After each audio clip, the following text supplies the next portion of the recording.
ಈಗಾಗಲೇ ಮುಸ್ಲಿಂ ಬಂಧುಗಳಿಗೆ 4% ರಿಸರ್ವೇಶನ್ ಹಿಂದೆ ಇತ್ತು.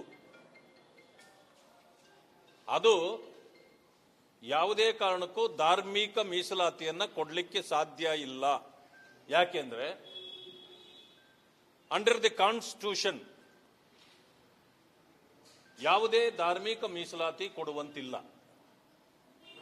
ಆ ರೀತಿ ಧಾರ್ಮಿಕ ಮೀಸಲಾತಿ ಕೊಟ್ರೆ ಅದು ಸಂವಿಧಾನಕ್ಕೆ ವಿರುದ್ಧವಾದ ನಡೆಯಾಗತ್ತೆ. ಆ ಕಾರಣದಿಂದ ಧಾರ್ಮಿಕ ಮೀಸಲಾತಿ ಕೊಡಬಾರದು ಅನ್ನೋ ಕಾರಣದಿಂದ ಬಸವರಾಜ ಬೊಮ್ಮಾಯಿಯವರು ಇದ್ದ ಮುಖ್ಯಮಂತ್ರಿಗಳಾಗಿದ್ದ ಕಾಲದಲ್ಲಿ ಆ ಧಾರ್ಮಿಕ ಮೀಸಲಾತಿಯನ್ನ ಹಿಂದಕ್ಕೆ ಪಡೆಯಲಾಗಿತ್ತು. ಆದರೆ ಕಾಂಗ್ರೆಸ್ನವರು ನಾವು ಬಂದ ಮೇಲೆ ನಾವು ಮತ್ತೆ ಧಾರ್ಮಿಕ ಮೀಸಲಾತಿಯನ್ನು ಕೊಡ್ತೇವೆ ಅಂತಕ್ಕಂಥ ಘೋಷಣೆಯನ್ನು ಕೂಡ ಮಾಡಿದ್ರು. ಈಗ ಆ ಕಾರಣದಿಂದಲೇ ಒಂದೊಂದಾಗಿ ಅವರೀಗ ಕಾಂಟ್ರಾಕ್ಟ್ ಗುತ್ತಿಗೆಯಲ್ಲಿ 4% ಮೀಸಲಾತಿಯನ್ನ ಅವರು ಕೊಟ್ಟಿದ್ದಾರೆ. ಇದು ಕಾನೂನು ಬಾಹಿರಾಗತ್ತೆ, ಸಂವಿಧಾನ ವಿರೋಧಿಯಾಗತ್ತೆ. ಈವನ್ ನಮ್ಮ ರಾಷ್ಟ್ರೀಯ ನಾಯಕರು ಕೂಡ ಇದಕ್ಕೆ ಈಗಾಗಲೇ ಉತ್ತರ ಕೊಟ್ಟಿದ್ದಾರೆ. ನಾವು ಯಾವುದೇ ಕಾರಣಕ್ಕೆ ಅದನ್ನು ಒಪ್ಪಲಿಕ್ಕೆ ಸಾಧ್ಯ ಇಲ್ಲ. ಇದನ್ನು ನಾವು ವಿರೋಧಿಸ್ತೇವೆ. ಸದನದ ಒಳಗೂ ಹೊರಗೂ ಕೂಡ ಹೋರಾಟವನ್ನ ನಾವು ಮಾಡೇ ಮಾಡ್ತೇವೆ.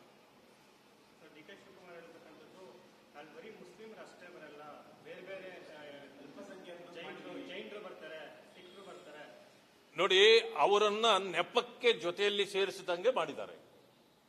ಅವರ ಘೋಷಣೆ ಇದ್ದಿದ್ದು 4% ರಿಸರ್ವೇಶನ್. ಯಾಕಂಗಾದ್ರೆ ಅವ್ರಿಗೆ ಮೊದಲು ನೀವು 4% ಇದ್ದಿದ್ದನ್ನ ತೆಗೆದಿದ್ದು ನಾವು. ಮತ್ತೆ ಇವರೆಲ್ಲರೂ ಸೇರಿದ ಮೇಲೆ 4% ಯಾಕಿದೆ ಅಂದ್ರೆ ಅವರ ಉದ್ದೇಶ ಮುಸಲ್ಮಾನ್ ಬಂಧುಗಳಿಗೆ ಕೊಡಬೇಕು ಅನ್ನೋದೇ.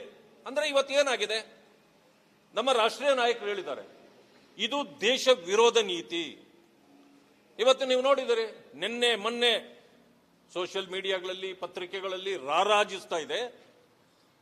ನಾವು ಈಗಾಗಲೇ ವೆಸ್ಟ್ ಬೆಂಗಾಲ್ನಲ್ಲಿ 41% ಆಗಿಬಿಟ್ಟಿದ್ದೇವೆ. ನಮಗೆ ಯಾರ ಇದು ಬೇಕಾಗಿಲ್ಲ, ಹಂಗೂ ಬೇಕಾಗಿಲ್ಲ. ಈಗ ನಾವು ಚುನಾವಣೆಗೆ ನಾವೇ ಸ್ಪರ್ಧೆ ಮಾಡ್ತೇವೆ. 1947ರಲ್ಲಿ ನಮಗೆ ಸ್ವಾತಂತ್ರ್ಯ ಬಂದಿದೆ. ಆವತ್ತು ಈ ದೇಶ ವಿಭಜನೆ ಆಗಿದೆ. ಈಗ 2047ಕ್ಕೆ 100 ವರ್ಷ ತುಂಬಿದಾಗ ನಾವು ಭಾರತವನ್ನ ಇಸ್ಲಾಂ ರಾಷ್ಟ್ರವನ್ನಾಗಿ ಮಾಡ್ತೇವೆ. ಯಾರು ಹೇಳ್ತಾ ಇರೋದು ಇದು? ಆ ಕಾರಣದಿಂದ ಇದು ಓಲೈಕೆ ರಾಜಕಾರಣಕ್ಕಾಗಿ, ವೋಟ್ ಬ್ಯಾಂಕ್ ಅನ್ನ ನೀವು ಯಥಾಸ್ಥಿತಿ ಉಳಿಸ್ಕೊಳ್ಳಿಕ್ಕಾಗಿ ನೀವು ಈ ಅಪೀಸ್ಮೆಂಟ್ ಪೊಲಿಟಿಕ್ಸ್ ಮಾಡ್ತಾ ಇರತಕ್ಕಂಥದ್ದಿದೆಯಲ್ಲ, ಇದು ದೇಶವನ್ನ ಒಂದು ಕೆಡಿಸ್ತಕ್ಕಂಥ ಕೆಲಸ. ನಾನು ಈಗಲೂ ಹೇಳ್ತೇನೆ, ನಾನು ಮುಸಲ್ಮಾನ್ ಬಂಧುಗಳಿಂದಲೇ ಈ ದೇಶಕ್ಕೆ ಗಂಡಾಂತರ ಇದೆ ಅಂತ ಹೇಳೋದಿಲ್ಲ ನಾನು. ಆದ್ರೆ ಮುಸ್ಲಿಂ ಮನಸ್ಥಿತಿ ಇರ್ತಕ್ಕಂಥ ಆ ಮುಸ್ಲಿಂ ಜೊತೆಯಲ್ಲೇ ಇದ್ದು ಮುಸ್ಲಿಂ ಮನಸ್ಥಿತಿಯನ್ನ ಇಟ್ಕೊಂಡಿರ್ತಕ್ಕಂಥ ಹಿಂದೂಗಳಿಂದ ಈ ದೇಶಕ್ಕೆ ಗಂಡಾಂತರ ಇದೆ ಅಂತಕ್ಕಂಥ ಮಾತನ್ನ ನಾನು ಹೇಳಲಿಕ್ಕೆ ಬಯಸ್ತೇನೆ.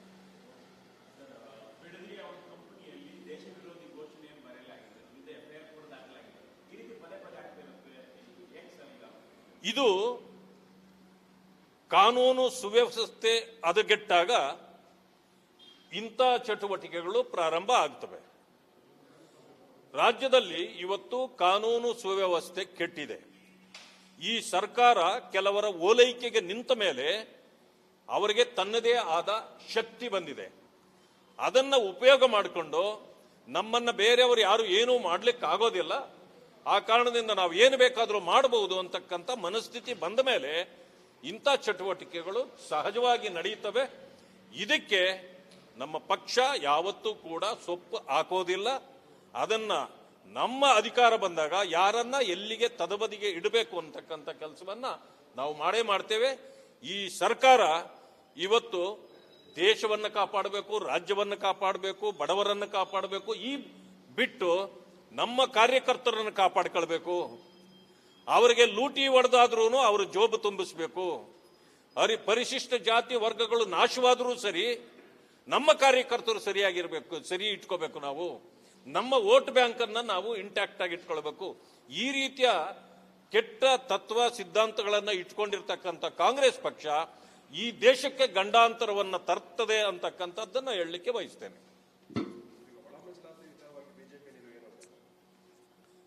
ನಮ್ಮ ನಿಲುವು ಸ್ಪಷ್ಟ. ಒಳ ಮೀಸಲಾತಿ ಆ ಜನಾಂಗಗಳಿಗೆ ಬಹುದಿನಗಳ ಹೋರಾಟದ ಕಾರಣದಿಂದಾಗಿ ನಮ್ಮ ಸರ್ಕಾರ ಇದ್ದಾಗ ಒಳ ಮೀಸಲಾತಿಯನ್ನ ಘೋಷಣೆ ಮಾಡಿದ್ದೇವೆ. ಘೋಷಣೆ ಮಾಡಿದಾಗ ರಾಜ್ಯ ಸರ್ಕಾರವೇ ತಾನಾಗೇ ಕೊಡ್ತಕ್ಕಂಥ ಪದ್ಧತಿ ಆ ಕಾಲದಲ್ಲಿ ಇರಲಿಲ್ಲ. ಅದಕ್ಕೆ ನಾವೇನ್ ಮಾಡಿದ್ವಿ, ಕೇಂದ್ರ ಸರ್ಕಾರಕ್ಕೆ ಶಿಫಾರಸು ಮಾಡಿದ್ವಿ. ಅದೇ ಕ್ಷಣದಲ್ಲಿ ಸುಪ್ರೀಂ ಕೋರ್ಟ್ನಲ್ಲಿ ಕೂಡ ಒಂದು ಕೇಸ್ ಇದ್ದಿದ್ದರಿಂದ ತೀರ್ಮಾನಗಳಾಗಲಿಲ್ಲ. ಸುಪ್ರೀಂ ಕೋರ್ಟ್ ಆದೇಶ ಬಂದು ಈಗಾಗಲೇ 6 ತಿಂಗಳಾಗ್ತಾ ಇದೆ. ಈಗಾಗಲೇ ತೆಲಂಗಾಣ ಸರ್ಕಾರ ಒಳ ಮೀಸಲಾತಿಯನ್ನು ಘೋಷಣೆ ಮಾಡಿದೆ. ಕರ್ನಾಟಕದಲ್ಲಿ ಮಾಡಲಿಕ್ಕೆ ಅವ್ರಿಗೇನು ತೊಡಕೇನಾಗಿದೆ, ತೊಂದರೆ ಏನಾಗಿದೆ? ಇಷ್ಟೊತ್ತಿಗೆ ಮಾಡಬೇಕಾಗಿತ್ತು. ಬೀದಿ ಬೀದಿಯಲ್ಲಿ ಈಗಾಗಲೇ ರಂಪ ಆಗ್ತಾ ಇದೆ, ಹೋರಾಟಗಳು ಪ್ರಾರಂಭ ಆಗಿದೆ. ನಾನು ಕೂಡ ಈಗ ತುಮಕೂರಿಗೆ ಹೊರಟಿದ್ದೇನೆ. ಅಲ್ಲಿ ಚಿತ್ರದುರ್ಗದಿಂದ ಒಂದು ಪಾದಯಾತ್ರೆ ಬರ್ತಿದ್ದಾರೆ ಜನ. ಅವರಿಗೆ ಇವತ್ತು ನಾವು ಬೆಂಬಲ ಸೂಚಿಸಿ ನಾನು ಅದಕ್ಕೆ ಹೋಗ್ತಿದ್ದೀನಿ. ಒಳ ಮೀಸಲಾತಿ ಆಗಲೇಬೇಕು. ಯಾಕೆಂತಂದ್ರೆ ಯಾರಿಗೆ ಅನ್ಯಾಯ ಆಗಿದೆಯೋ ಅವರು ಹೋರಾಟ ಮಾಡ್ತಕ್ಕಂಥದ್ದು, ಬೇಡಿಕೆ ಇಡತಕ್ಕಂಥದ್ದು ಸಹಜವಾದ ವಿಚಾರ. ಆ ಕಾರಣದಿಂದ ಈಗ ಅವರು ಮಾಡ್ತಾ ಇದ್ದಾರೆ. ನಾವು ಸಂಪೂರ್ಣವಾಗಿ ಅವರಿಗೆ ಬೆಂಬಲವನ್ನು ವ್ಯಕ್ತಪಡಿಸಿದ್ದೇವೆ. ಈ ಸರ್ಕಾರ ಬೇಗ ತೀರ್ಮಾನ ತೆಗೆದುಕೊಳ್ಬೇಕು ಅಂತೇಳಿ ಆಗ್ರಹ ಪಡಿಸ್ತೇನೆ. ಈಗಾಗಲೇ ಮುಸ್ಲಿಂ ಬಂಧುಗಳಿಗೆ 4% ರಿಸರ್ವೇಶನ್ ಹಿಂದೆ ಇತ್ತು. ಅದು ಯಾವುದೇ ಕಾರಣಕ್ಕೂ ಧಾರ್ಮಿಕ ಮೀಸಲಾತಿಯನ್ನ ಕೊಡಲಿಕ್ಕೆ ಸಾಧ್ಯ ಇಲ್ಲ. ಯಾಕೆಂದ್ರೆ ಅಂಡರ್ ದಿ ಕಾನ್ಸ್ಟಿಟ್ಯೂಷನ್ ಯಾವುದೇ ಧಾರ್ಮಿಕ ಮೀಸಲಾತಿ ಕೊಡುವಂತಿಲ್ಲ. ಆ ರೀತಿ ಧಾರ್ಮಿಕ ಮೀಸಲಾತಿ ಕೊಟ್ರೆ ಅದು ಸಂವಿಧಾನಕ್ಕೆ ವಿರುದ್ಧವಾದ ನಡೆಯಾಗತ್ತೆ. ಆ ಕಾರಣದಿಂದ ಧಾರ್ಮಿಕ ಮೀಸಲಾತಿ ಕೊಡಬಾರದು ಅನ್ನೋ ಕಾರಣದಿಂದ ಬಸವರಾಜ ಬೊಮ್ಮಾಯಿಯವರು ಇದ್ದ ಮುಖ್ಯಮಂತ್ರಿಗಳಾಗಿದ್ದ ಕಾಲದಲ್ಲಿ ಆ ಧಾರ್ಮಿಕ ಮೀಸಲಾತಿಯನ್ನ ಹಿಂದಕ್ಕೆ ಪಡೆಯಲಾಗಿತ್ತು. ಆದರೆ ಕಾಂಗ್ರೆಸ್ನವರು ನಾವು ಬಂದ ಮೇಲೆ ನಾವು ಮತ್ತೆ ಧಾರ್ಮಿಕ ಮೀಸಲಾತಿಯನ್ನು ಕೊಡ್ತೇವೆ ಅಂತಕ್ಕಂಥ ಘೋಷಣೆಯನ್ನು ಕೂಡ ಮಾಡಿದ್ರು. ಈಗ ಆ ಕಾರಣದಿಂದಲೇ ಒಂದೊಂದಾಗಿ ಅವರೀಗ ಕಾಂಟ್ರಾಕ್ಟ್ ಗುತ್ತಿಗೆಯಲ್ಲಿ 4% ಮೀಸಲಾತಿಯನ್ನ ಅವರು ಕೊಟ್ಟಿದ್ದಾರೆ. ಇದು ಕಾನೂನು ಬಾಹಿರಾಗತ್ತೆ, ಸಂವಿಧಾನ ವಿರೋಧಿಯಾಗತ್ತೆ. ಈವನ್ ನಮ್ಮ ರಾಷ್ಟ್ರೀಯ ನಾಯಕರು ಕೂಡ ಇದಕ್ಕೆ ಈಗಾಗಲೇ ಉತ್ತರ ಕೊಟ್ಟಿದ್ದಾರೆ. ನಾವು ಯಾವುದೇ ಕಾರಣಕ್ಕೆ ಅದನ್ನು ಒಪ್ಪಲಿಕ್ಕೆ ಸಾಧ್ಯ ಇಲ್ಲ. ಇದನ್ನು ನಾವು ವಿರೋಧಿಸ್ತೇವೆ. ಸದನದ ಒಳಗೂ ಹೊರಗೂ ಕೂಡ ಹೋರಾಟವನ್ನ ನಾವು ಮಾಡೇ ಮಾಡ್ತೇವೆ.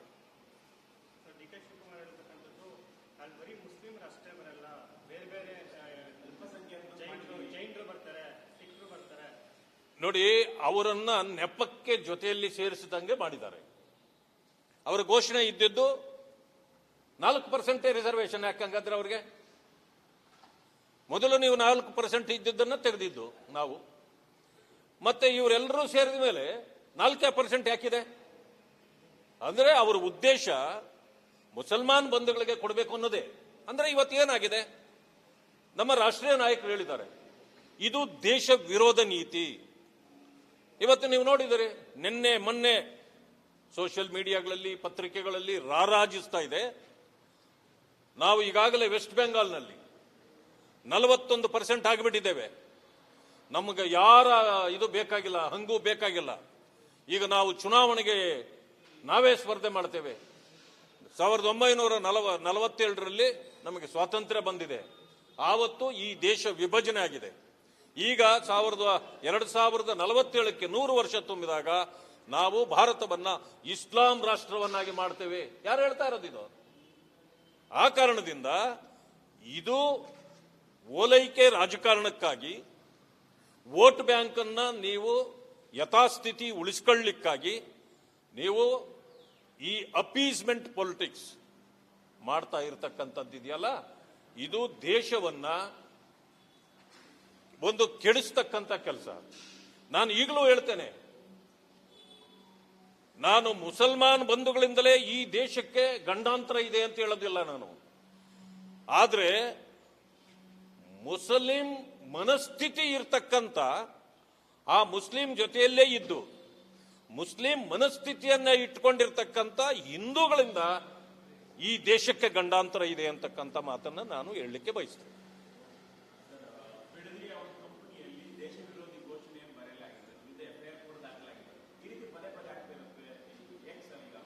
ಇದು ಕಾನೂನು ಸುವ್ಯವಸ್ಥೆ ಹದಗೆಟ್ಟಾಗ ಇಂಥ ಚಟುವಟಿಕೆಗಳು ಪ್ರಾರಂಭ ಆಗ್ತವೆ. ರಾಜ್ಯದಲ್ಲಿ ಇವತ್ತು ಕಾನೂನು ಸುವ್ಯವಸ್ಥೆ ಕೆಟ್ಟಿದೆ. ಈ ಸರ್ಕಾರ ಕೆಲವರ ಓಲೈಕೆಗೆ ನಿಂತ ಮೇಲೆ ಅವರಿಗೆ ತನ್ನದೇ ಆದ ಶಕ್ತಿ ಬಂದಿದೆ. ಅದನ್ನ ಉಪಯೋಗ ಮಾಡಿಕೊಂಡು ನಮ್ಮನ್ನ ಬೇರೆಯವರು ಯಾರು ಏನೂ ಮಾಡ್ಲಿಕ್ಕೆ ಆಗೋದಿಲ್ಲ, ಆ ಕಾರಣದಿಂದ ನಾವು ಏನು ಬೇಕಾದರೂ ಮಾಡಬಹುದು ಅಂತಕ್ಕಂಥ ಮನಸ್ಥಿತಿ ಬಂದ ಮೇಲೆ ಇಂಥ ಚಟುವಟಿಕೆಗಳು ಸಹಜವಾಗಿ ನಡೆಯುತ್ತವೆ. ಇದಕ್ಕೆ ನಮ್ಮ ಪಕ್ಷ ಯಾವತ್ತೂ ಕೂಡ ಸೊಪ್ಪು ಹಾಕೋದಿಲ್ಲ. ಅದನ್ನ ನಮ್ಮ ಅಧಿಕಾರ ಬಂದಾಗ ಯಾರನ್ನ ಎಲ್ಲಿಗೆ ತದಬದಿಗೆ ಇಡಬೇಕು ಅಂತಕ್ಕಂಥ ಕೆಲಸವನ್ನ ನಾವು ಮಾಡೇ ಮಾಡ್ತೇವೆ. ಈ ಸರ್ಕಾರ ಇವತ್ತು ದೇಶವನ್ನ ಕಾಪಾಡಬೇಕು, ರಾಜ್ಯವನ್ನ ಕಾಪಾಡಬೇಕು, ಬಡವರನ್ನ ಕಾಪಾಡಬೇಕು. ಈ ಬಿಟ್ಟು ನಮ್ಮ ಕಾರ್ಯಕರ್ತರನ್ನು ಕಾಪಾಡ್ಕೊಳ್ಬೇಕು. ಅವರಿಗೆ ಲೂಟಿ ಹೊಡೆದಾದ್ರೂ ಅವರು ಜೋಬು ತುಂಬಿಸ್ಬೇಕು. ಪರಿಶಿಷ್ಟ ಜಾತಿ ವರ್ಗಗಳು ನಾಶವಾದರೂ ಸರಿ, ನಮ್ಮ ಕಾರ್ಯಕರ್ತರು ಸರಿಯಾಗಿರ್ಬೇಕು, ಸರಿ ಇಟ್ಕೋಬೇಕು. ನಾವು ನಮ್ಮ ವೋಟ್ ಬ್ಯಾಂಕ್ ಅನ್ನ ನಾವು ಇಂಟ್ಯಾಕ್ಟ್ ಆಗಿ ಇಟ್ಕೊಳ್ಬೇಕು. ಈ ರೀತಿಯ ಕೆಟ್ಟ ತತ್ವ ಸಿದ್ಧಾಂತಗಳನ್ನ ಇಟ್ಕೊಂಡಿರ್ತಕ್ಕಂಥ ಕಾಂಗ್ರೆಸ್ ಪಕ್ಷ ಈ ದೇಶಕ್ಕೆ ಗಂಡಾಂತರವನ್ನ ತರ್ತದೆ ಅಂತಕ್ಕಂಥದ್ದನ್ನ ಹೇಳಲಿಕ್ಕೆ ಬಯಸ್ತೇನೆ.